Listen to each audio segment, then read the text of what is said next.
E a condenação do ex-presidente Lula é o assunto que a gente discute a partir de agora com o professor de Direito Constitucional Paulo Torelli, que já está chegando, e o procurador de Justiça do Ministério Público do Estado e membro do movimento Ministério Público Democrático, Cláudio Barros Silva, que já está aqui com a gente. Seja bem-vindo, procurador. Muito obrigado.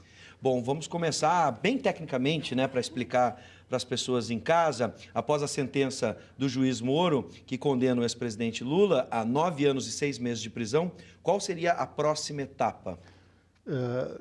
Nós não conhecemos, assim, com profundidade o processo, né? O processo é muito grande e complicado. A sentença também é uma sentença longa, uma sentença de mais de 200 laudas, que examinou a prova do processo. E a sentença concluiu que a ação penal poderia ser admitida, foi julgada procedente em parte. O presidente Lula foi condenado por 2 crimes e foi absolvido também por um crime. Tá? Então, esta sentença concluiu que poderia haver a responsabilização do presidente.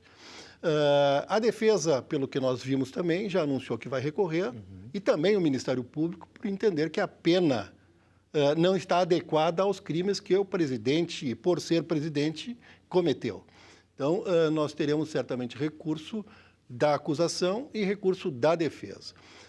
Este processo virá para ser julgado no Tribunal Regional Federal da 4ª Região, por uma turma que já vem trabalhando as questões referentes à Lava Jato, e estes desembargadores federais irão apreciar a matéria num tempo razoável, né, dentro dos princípios que a Constituição afirma, para que nós possamos ter, pelo menos, o julgamento em segundo grau. Sim, desculpa interromper, procurador. Esse tempo razoável, para a gente ter uma ideia, é possível mensurar? Nós temos, assim, processos que demoram um pouco mais por serem mais complexos, tem processos que demoram menos por serem mais fáceis de julgar.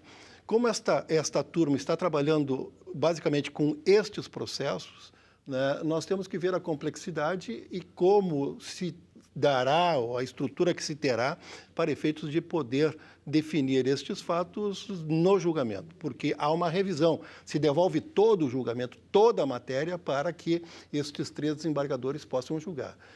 Recentemente, o presidente do tribunal assumiu, o novo presidente do Tribunal Regional Federal da 4ª Região, e disse que a prioridade do tribunal, não dele na presidência, e sim do tribunal, era agilizar os julgamentos de segundo grau e especialmente os julgamentos referentes à Operação Lava Jato. Né? Então, espero que nós tenhamos, sim, uma atenção mais dedicada, porque há atenção dedicada, mas pensando em tempo razoável para que nós tenhamos o final do processo. Sim. Bom, em coletiva, a gente assistiu agora há pouco, no final da manhã, o ex-presidente Lula voltou a afirmar que não há provas contra ele. Como é que a gente pode avaliar essa sentença de Moro? O senhor mesmo disse que é muito complexa e extensa. Né? O que nós temos aí é um processo, nós estamos assim num processo pré-eleitoral, né, que vai se resolver no ano que vem. Então, essa decisão que cabe um recurso de apelação, também, antes disso, cabe embargos de declaração. Quer dizer, a defesa ou o próprio Ministério Público, mas eu, pensando em processo político, especialmente a defesa, poderá questionar o próprio julgador de primeiro grau, o juiz Sérgio Moro, no sentido de esclarecer algumas questões que possam estar contraditórias, obscuras, na sentença. E isto faz com que o processo ainda fique em primeiro grau para um juízo do próprio juiz monocrático, no sentido de aperfeiçoar ou não aquilo que ele já declarou no seu julgamento. Passado este prazo, o processo vem para o tribunal, né? E aí nós teremos, então, o julgamento no segundo grau. E este julgamento de segundo grau poderá ser dado de forma unânime, aí nós teremos certamente a determinação de uma prisão do seu presidente, em razão das decisões do Supremo Tribunal Federal, né? Ou, se for por maioria, nós teremos a oportunidade de ter mais recursos, tanto embargos de declaração quanto embargos infringentes, que são recursos ainda perante o próprio colegiado no Tribunal Regional Federal da 4ª Região. Perfeito. Bom, por que Lula não foi preso? Algumas pessoas acreditavam que a prisão seria imediata. Porque não há por que prender-se. Respondeu o processo em liberdade, sem problema maior, se não houve qualquer interferência com relação à própria instrução do processo, se esteve presente pessoalmente e também com a sua defesa em todo o processo, exercendo plenamente o contraditório e a ampla defesa, e evidentemente que não havia razão alguma para prender depois dessa sentença de primeiro grau. Confirmada a sentença de primeiro grau pelo segundo grau, aí nós temos posições hoje do Supremo, por maioria, no sentido de que a decisão colegiada de segundo grau leva à execução provisória da pena. E aí, então, a maioria dos tribunais determinam que se cumpra imediatamente aquilo que foi decidido. Por exemplo, eu trabalho na primeira Câmara Criminal, aqui do Tribunal de Justiça. Ontem mesmo, em julgamentos que nós tivemos, julgado o recurso no momento, já se determinou que, transitado em julgado, ou imediatamente se prendesse ou se cumprisse aquela decisão de primeiro grau. Perfeito. Bom, agora sim vou inserir na nossa conversa professor de Direito Constitucional, Dr. Paulo Torelli, seja muito bem-vindo. E eu já começo com a questão que estávamos discutindo antes. Professor, como o senhor avalia a sentença de Moro? A gente viu agora há pouco a coletiva do presidente Lula, que afirmou que não há provas para a sua condenação. Bem, saudação a ti, Bibs, ao meu amigo, posso dizer, o doutor Cláudio Barros Silva, que é uma alegria aqui, aos telespectadores. Eu vou entrar já enfocando uma questão que tem sido recorrente aqui no teu programa, todas as vezes que eu participo, que eu assisto também em casa, que é essa distinção entre direito e política. Eu acho que é isso que nós precisamos fazer para compreender bem o que está se passando. E por que eu digo isso? Realmente, eu, de ontem para hoje, me dei o trabalho, aqui são 218 laudas, de ler a decisão, e ela confirmou aquilo que já se colocava no debate público. Ou seja, eu até fiz questão de imprimir aqui o artigo 1245 do Código Civil, que é o que define as circunstâncias que se dá a transferência, a transmissão da propriedade. E é esse o debate que estava sendo colocado e que eu acho que é importante se enfatizar. Me perdoe a leitura, mas o que diz o artigo 1245 do Código Civil? Transfere-se entre vivos a propriedade mediante o registro do título translativo no registro de imóveis.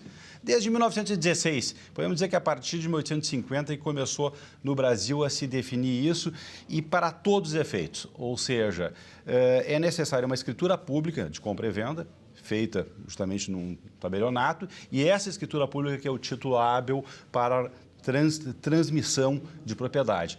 É bem claro, é um ato constitutivo. Inclusive, o parágrafo 1º desse artigo, ele diz: enquanto não se registrar o título translativo, o alienante continua a ser havido como dono do imóvel. E é por essa razão que a OAS, proprietária lá no registro de imóveis do triplex do Guarujá, que é atribuído ao ex-presidente Lula, a OAS usou como garantia num contrato de mútuo e retirou o dinheiro.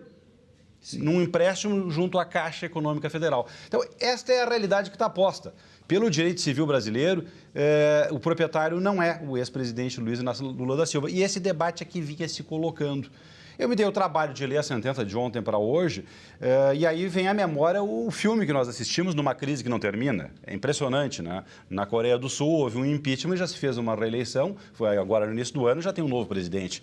E no Brasil nós temos uma circunstância em que os defensores do impeachment da presidente Dilma fingiram que não sabiam a diferença entre moção de censura e crime de responsabilidade. Porque é isso que aconteceu. No sistema presidencialista, a moção de censura no parlamentarismo, no sistema presidencialista, é necessário que se pratique aquelas condutas que estão previstas na lei do impeachment, que estão refletindo o que consta na Constituição. Fingiram que não existia isso e se formou uma maioria, e aí é importante dizer, essa maioria também se desenhou a partir da divulgação da gravação de uma conversa estritamente política entre o ex-presidente Lula e a presidente Dilma. Uma conversa estritamente política. E aí vamos deixar bem claro, naquela conversa estritamente política, havia uma interceptação telefônica, quando, na realidade, o ex-presidente Lula, na ocasião, nem sequer processo tinha contra ele. Tinha uma investigação e ele era investigado. Mas, na medida em que aparece uma investigação em que envolve a presidência da República, é crime violá-la. A única instância que poderia ter entrado na análise daquela gravação era o Supremo Tribunal Federal. O que fez esta figura impoluta do juiz Sérgio Moro, ele divulgou essa gravação, mesmo tendo se encerrado a sua jurisdição, porque o presidente Lula já estava nomeado ministro, então também por essa razão. Acima de tudo, porque era uma gravação que envolvia a presidência da República. Mas também na medida em que o presidente Lula já estava nomeado e ele já não tinha mais jurisdição, ele teve acesso a essa gravação depois. Ele divulgou. Isso criou uma comoção. E aí é uma confusão bárbara na cabeça do juiz Sérgio Moro, entre as suas convicções ideológicas, sabido que ele vem de uma família alinhada ao PSDB, as suas convicções ideológicas e políticas e a sua condição de magistrado. Não existe democracia, não existe Estado de Direito se um magistrado se move por convicções ideológicas e políticas. Não há como comprovar essa propriedade. Eu li um auto de fé. Qual é a base dele? É a delação premiada informal do Léo Pinheiro. Porque ele está preso há 2 anos e ele, no depoimento, ele pegou e disse: não, o apartamento estava reservado para o Lula. Só que perante a lei, não houve. É a mesma situação, o doutor Cláudio vai concordar comigo, que um menor de idade, ou até mesmo uma pessoa maior de idade, resolva numa mesa de bar, numa folha de ofício, dar um recibo dizendo que aquele recibo estava vendendo a sua casa. Eu pego um exemplo de um menor, porque é uma situação mais bizarra ainda. Imagina um menor de 15 anos de idade, absolutamente incapaz, herda uma propriedade, porque seus pais vêm a falecer numa tragédia, e ele com 15 anos de idade vende. Eu pergunto ao doutor Cláudio, a forma não é a essência do ato, que é o que, por sua vez, está no artigo 108 do Código Civil. A transmissão de bens imóveis é só através de escritura pública e, mesmo assim, a escritura pública só vai assegurar a transferência da propriedade depois que essa escritura pública for transcrita lá na matrícula imobiliária no registro de imóveis. Então, não é proprietário. Já que fizeste uma pergunta, eu gostaria que o procurador respondesse. Eu vou procurar... Primeiro, eu queria dizer da minha também satisfação de poder estar com o Torelli aqui. Nós fomos procuradores gerais, ele do Estado e eu da Justiça, durante o mesmo período, na época do governo Olívio Dutra. Né? Para mim, a honra... A honra é toda minha. Né? Então, tê-lo aqui também seria assim, essa afirmação. Eu vou procurar também voltar à questão novamente técnica para mim, né? Porque, como membro do Ministério Público, eu tenho que olhar a questão assim. A acusação que se faz é de fraude. Né? No fundo, a acusação é fraude, que toda essa situação foi fraudada. O apartamento pertence ao presidente, só não foi feito o que determina a lei, ou seja, a transferência do domínio que se faz na via registral. Toda a questão relativa a isto, né, a afirmação do Ministério Público, o acolhimento de uma denúncia pelo juiz, né, eventualmente o excesso que possa ter acontecido, já foi submetido a controle do próprio Poder Judiciário. Né? Ou seja, são habeas corpus, se tentou trancar ação penal, todas essas situações foram afirmadas pelos tribunais superiores, dizendo é possível a acusação. Sendo possível a acusação, nós temos uma ação penal que foi julgada procedente em parte ontem. O presidente foi absolvido de determinados fatos e foi condenado por outros fatos, né, pelo juiz que ele disse que o persegue, que o absolveu ontem. Né? Então, esta é uma situação de processo. Eu não estou trabalhando a questão política, mas espero que, com o recurso que vai deduzir a defesa, e vai haver também recurso do Ministério Público pela informação, né, estes recursos sejam apreciados no 2º grau, aqui no Tribunal Regional, por outros magistrados, também independentes e isentos, e que possam dizer, olha, o juiz estava equivocado, o juiz se excedeu, o juiz se passou, a denúncia não tem prova, todo o processo ele é imprestável para efeitos de condenação.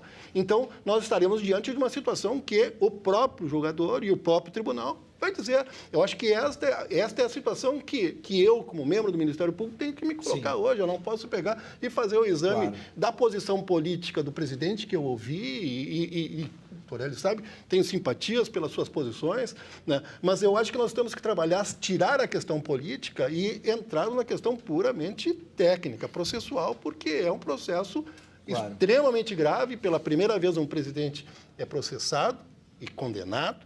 Né? Então, isto é uma coisa que realmente tem repercussão. Eu tenho pouquíssimo tempo, então eu vou dividir as duas perguntas, uma para cada um, tecnicamente. Né? A primeira, Lula pode concorrer a presidente em 2018, mesmo que tenha sido proibido por Moro de ocupar cargo em função pública por 19 anos? Plenamente, acho que estamos de acordo. Enquanto não houver um julgamento pela segunda instância, neste momento ele é elegível. Agora, o que se sabe é que vai haver vários recursos, inclusive há um primeiro recurso agora que é os de embargo de declaração. Então, na realidade, dificilmente até o ano que vem terá já um julgamento por parte do Tribunal Regional Federal. Mas o que é importante agregar, falei que houve uma confusão entre o que era crime de responsabilidade e moção de censura no parlamentarismo e no presidencialismo, e agora está havendo no Brasil uma confusão entre o que é crime comum, que é a acusação que pesa contra Michel Temer, e crime de responsabilidade. Embora, na realidade, não haja contradição nenhuma de haver tanto um crime de responsabilidade ser processado ao mesmo tempo que um crime comum. Então, eu coloco isso entrando exatamente na questão para dizer o seguinte, não é porque teve habeas corpus que permitiu a tramitação do processo que o mérito não seja absolutamente insustentável e esdrúxulo. Eu estou afirmando, tecnicamente, que o que o juiz Moro fez foi pura política. E isso tem antecedentes. Inclusive, a absolvição da mulher do Eduardo Cunha, que tinha 1 milhão numa conta secreta no exterior e simplesmente foi dito que ela não tinha dolo, embora notórias compras de luxo, um dispêndio, inimaginável para o povo brasileiro, através de $1 milhão numa conta clandestina secreta no nome dela. E o juiz Moro absolveu. Por quê? Ela estava dizendo, a Mônica Cruz, que ela iria fazer delação premiada contra Eduardo Cunha, inclusive, porque não admitia a condição em que ela estava. E aí o militante político, e é disso que eu estou falando, respeito a posição do Ministério Público, do Dr. Cláudio Barros Silva, que é uma pessoa idônea e correta, e sei dos seus limites. Agora, eu estou falando como advogado. Tecnicamente, é insustentável a sentença e, pela conduta da divulgação daquela gravação, o juiz Sérgio Moro já tinha que estar afastado porque ele não preenche um requisito essencial como pressuposto, a imparcialidade. Eu preciso encerrar e eu preciso dessa última pergunta para o Dr. Cláudio, rapidamente, se depois do TRF4 ainda cabe recurso. Cabe recursos. Essa matéria vai terminar possivelmente no Supremo Tribunal Federal. Né? Então, assim, nós teremos uma série de recursos. Embargos de declaração em primeiro grau serão certamente manejados e esclarecido eventuais equívocos, nós teremos os recursos para o Tribunal Regional Federal e, se houver decisões por maioria, nós teremos embargos infringentes, também embargo de declaração. O processo demora, o processo é demorado. Quer dizer, e tem, certamente, todo um processo político que já iniciou. Hoje mesmo, houve uma declaração do presidente, né, que disse que agora sim será candidato. Então, o processo está na rua, né? O processo está na rua. Bom, eu queria agradecer a presença e a disponibilidade dos dois, Dr. Cláudio Barros Silva, Dr. Paulo Torelli. Sejam sempre bem-vindos. Muito obrigado em atender o nosso convite. Uma boa noite para vocês. Eu que agradeço. Muito obrigado. Sejam sempre bem-vindos.